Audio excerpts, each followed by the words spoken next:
السلام عليكم ورحمة الله وبركاته. ازيكم حبايبي؟ عاملين ايه؟ يا رب تكونوا بخير. جاي لكم النهارده بفيديو جديد، يا رب يعجبكم ان شاء الله وينور رضاكم. بس في بداية الفيديو كده ما تنسيش تعملي لايك وكومنت زي العسل زيك، ولو انت اول مرة تشوفيني ما تنسيش تشتركي وتفعلي الجرس عشان يوصلك مني كل جديد. يلا بقى نبتدي نسمي الله ونصلي على النبي صلى الله عليه وسلم ونشوف هنعمل ايه في الفيديو بتاعنا النهارده. النهارده بقى ما كانش يوم عادي ولا كان فطار عادي. النهارده اخويا جالي كده عشان يفطر معايا، بس جالي مفاجأة ما كنتش عارفة. فقلت بقى ان انا اعمل ايه حاجة سريعة كده وفي نفس الوقت تشرف.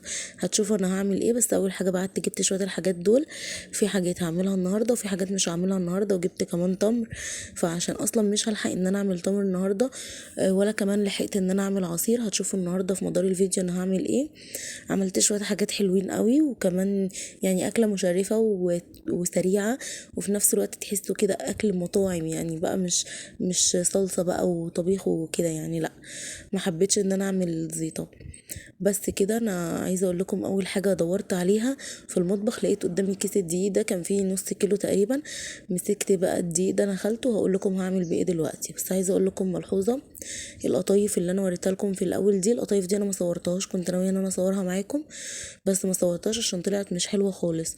كانت العجينه سميكه كده، وكانت يعني بتطق معايا، يعني اجي احشيها كده بتطق وكانت بتفتح. بس فما صورتهاش. فملحوظه لما تيجوا تشتروا القطايف، يعني اختاروا القطايف اللي هي تكون عجينتها رفيعه، ما تكونش السميكه دي. تمام. انا اول حاجه كده نخلت بقى نخلت الدقيق زي ما انتوا شايفين، ده نص كيلو دقيق. هعمل ايه بقى؟ هعمل رقاق طري، او اللي هو يعني عيش سوري، عيش صاج بيتقال عليه كده، وبيتعمل نفس الطريقه اصلا، بس بيترق زياده، يعني بيترق بيبقى خفيف خالص خالص. هقول لكم دلوقتي ميزاته وهقول لكم عيوبه. بصوا انا هنا عجنته. ده نص كيلو دقيق، حطيت عليه معلقه سكر ومعلقه ملح. بس ما تقولوليش خد قد ايه ميه، لان كل دقيق يعني كل دقيق وليه هو ونوعه، يعني ممكن ياخد ميه قليله، ممكن ياخد ميه كتير، حسب يعني. بعد ما عجنت العجينه هنا كويس كده، بس بخليها تكون لينه معايا مش قاسيه يعني. فابتدي بقى ان انا اعملها كور كور زي ما انتوا شايفين كده. جبت صينيه الاول بدرتها بدقيق عشان العجينه ما تلزقش فيها. وابتدي بقى ان انا اعمل ايه، كور كده مقاس واحد او صغير وكبير لو انتوا عايزين، يعني حسب المقاس اللي انتوا عايزينه.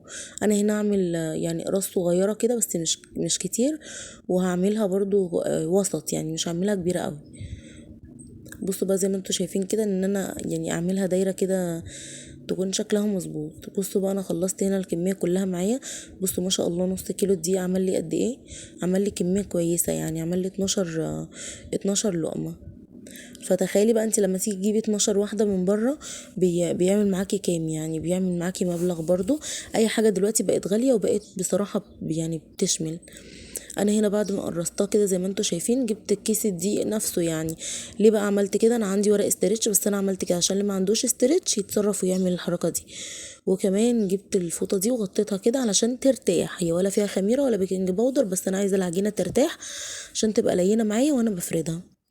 تمام. انا هعمل ايه النهارده؟ هعمل الشاورما اللي انا تبلتها معاكم في فيديو التفريزات. بصوا انا عايزه اقول لكم ما شاء الله طلعت كميه كويسه جدا، وهتشوفوا دلوقتي الطريقه. انا اول حاجه عملتها حطيت يعني شويه زيت محترمين كده، لان طبعا صدور الفراخ بتبقى ناشفه يعني انتوا عارفين. وبعدين بقى ابتديت ان انا سبتها مش اول ما حطيتها قلبتها. وبعدين ابتديت اقلبها كده لما غيرت لونها، لحد ما انتوا شايفين اللون ده كده. بس كده. وهبتدي بقى ان انا اضيف البصل الكميه اللي انا عايزاها. انا كنت هحط دول بس، فكملت بقيت دول كانوا بصلتين، بصلايه كبيره وبصلايه وسط. فطلعوا يعني بالظبط على قد الكميه، وحسب ما انتي برضو بتحبي. لو مش بتحبي البصل كتير قللي يعني او اكتري، يعني حسب رغبتك انتي بقى. وهحط كمان طماطمتين كده برضو مقطعهم شاورما. فبس هي اصلا ما خدتش مني حاجات كتير. وكمان لو تفتكروا لما جينا نتبلها حطيت لها بهارات كده، اللي هي الشاورما او شيش طاووق تقريبا، مش فاكره والله كنت جايباها ايه. تقريبا كانت شيش طاووق. وبعدين حطيت منها هنا زي معلقه تاني بس. وحطيت صلصه وحطيت عصره ليمون. الحاجات دي بتفرق قوي.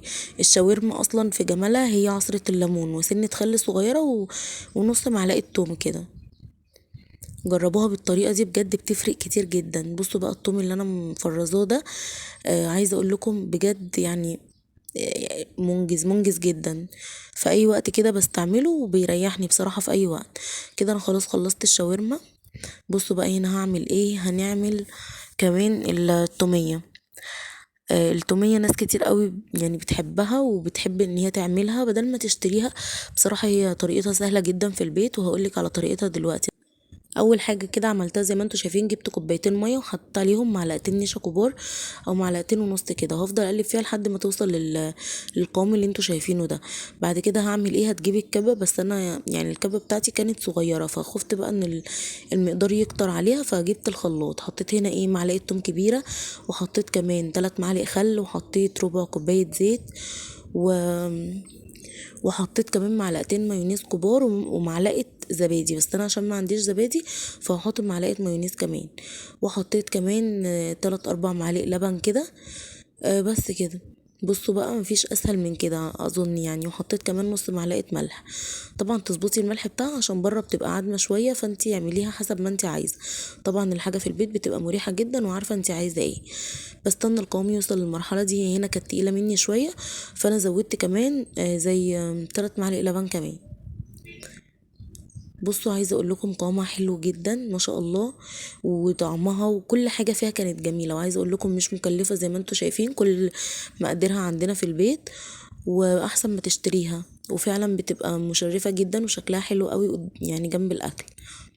وعايزه اقول لكم طعمها كان حلو قوي، يمكن احسن من بره كمان. ده كفايه ان هي نظيفه وانت عارفه انت عاملاها ازاي. بصوا بقى قوامها ما شاء الله اللهم بارك، كان طعمها تحفه. بس كده التوميه خلصت معايا، وكمان سبت كده العجينه ارتاحت. بصوا بقى لما ارتاحت العجينه زادت الزيت وارتاحت كده، هبتدي بقى ان انا افرد بقى كل كوره من دول. بصوا انا في حاجتين هنا ضايقوني، في حاجتين هنا ما كانوش مريحيني خالص. الفكره ان كانت الرخامه كانت كنزه وكانت مضايقاني، وكمان النشابه دي تقيله جدا وتعبتني. ففكره ان انت تفردي عجينه دي بتبقى عايزه النشابه الرفيعه ومكان واسع زي الطبليه او ترابيزه واسعه او كده يعني، او رخامه المطبخ تبقى اوسع من كده يعني.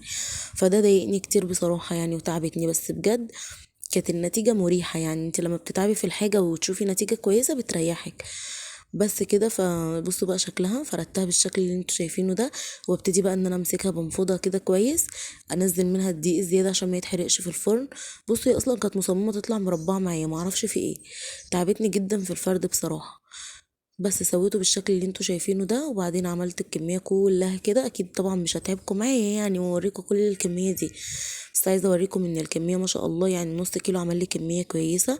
بصوا بقى زي ما انتوا شايفين كده، عشان اشوف بقى ان هي بتنفش كده في الفرن. كانت بتلسع مني بسيط، كانت النار عاليه، وطبعا كنت تعبانه بصراحه جدا، بس ما بانش ده كله فيها يعني. جبت بقى الشاورما، وكمان كنت محمره بطاطس هنا، وجبت بقى التوميه علشان احشي العيش ده. عايزه اقول لكم والله العظيم كانت وصفه حلوه، وكان يوم زي العسل. واصلا كان يوم تفاصيله كتير، بس انا قسمته لكم على كذا فيديو علشان مش هلحق ان انا يعني اوريكم اليوم كله في فيديو واحد. طبعا خليت الحته الملسوعه دي مش ملسوعه، واخده لون عادي يعني سوا زياده، فخليتها من جوه كده. وابتديت ان انا اخد معلقه توميه محترمه واحطها، وكمان احط معاها معلقه شاورما كبيره كده وبطاطس بقى ودي جبنه رومي مبشوره على تشيدر، وبحط مايونيز. بس كده. بصوا بقى يعني احلى ساندوتش سوري ممكن تاكليه في البيت، احسن ما تشتريه. شوفي بره بكام دلوقتي، ومثلا لو معاكي اطفال شوفي هتجيبي كام رغيف. فبصراحة الحاجات دي في البيت بتبقى موفرة جدا. بصوا كمان مش كنت بحط كمية قليلة، بصراحة كان الرغيف كويس يعني. كانت أكلة مشرفة. تعبت في في الرقاق ده بصراحة أو في العيش ده، بس كانت النتيجة مرضية بالنسبة لي. بصوا ما شاء الله عمل لي كمية عاملة ازاي. وهقول لكم فكرة كمان، ان انت لو عملتي الكمية دي ومش هتعملي مش تاكلوها كلها، ممكن تعملي ايه بصراحة؟ فكرة هايلة اللي انا عملتها دي. هوريكم دلوقتي انا عملت ايه. بصوا انا استعملت تومية قد ايه، وبرضه فاض مني ما شاء الله. بصوا بقى انا عملت ايه في الرقاق، يعني في العيش اللي فاض مني او اللي انا ما كنتش عايزاه، حطيته كده في طبق فل ولفيته ستريتش رول كويس، وشلته في الفريزر. وقت ما تعوزيه بتطلعي مثلا قبل الوقت اللي انت عايزاه كده بساعتين 3 لحد ما يفك، وتبتدي تستعمليه، بيبقى كأنه طازة وزي الفل. كمان هنا اكيد مش هقدم الاكل كده، فهعمل جنبه سلطة كول سلو، ودي بتبقى طعمها روعة جنب العيش السوري. وكمان بقى مع التومية والحركات بقى. عايزه اقول لكم السلطه دي كانت حلوه جدا جدا جدا وبحبها وخفيفه ولايت كده وحلوه يعني. هي عباره عن ايه؟ عباره عن الخس اللي انتوا شايفينه ده، الكابوتش ده، او الكرنب اللي هو الصغير الناشف، اي حاجه انت عايزه تعمليها، وبتقطعي بقى الكميه اللي انت عايزاها زي كده، وكمان جزر مبشور. مفيش اسهل من كده. بصوا بتعملي برضو الكميه اللي انت عايزاها، وعايزه اقول لكم دي لو باتت بتشرب بقى من الخلطه اللي انت بتحطيها عليها، وبتديكي كمان نتيجه احسن ما انت عايزه. بصوا انا عملت بس الكميه دي، قلت على قدنا علشان انا يعني انا مش بحبها تبات بصراحه، ما كنتش لسه عارفه اخويا بيحبها ولا لا، فحبها جدا جدا جدا.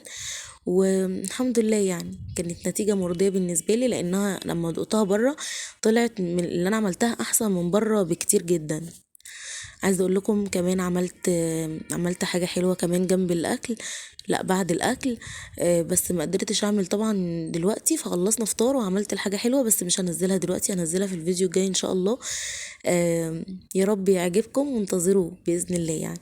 بس كده دي كانت السلطه. وحطيت عليها ايه بقى؟ حطيت عليها معلقه عسل ومعلقتين سكر او معلقه سكر تقريبا، وبحط ملح ومعلقتين مايونيز، وعايزه معلقه زبادي بس ما كانش عندي زبادي، فقلت امشي حالي يعني.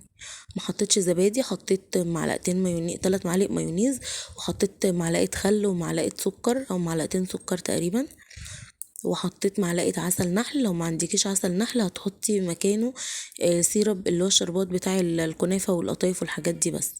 حطيت كمان معلقتين مايونيز، المعلقه التالتة دي بديل الزبادي بقى عشان انا ما كانش عندي زبادي.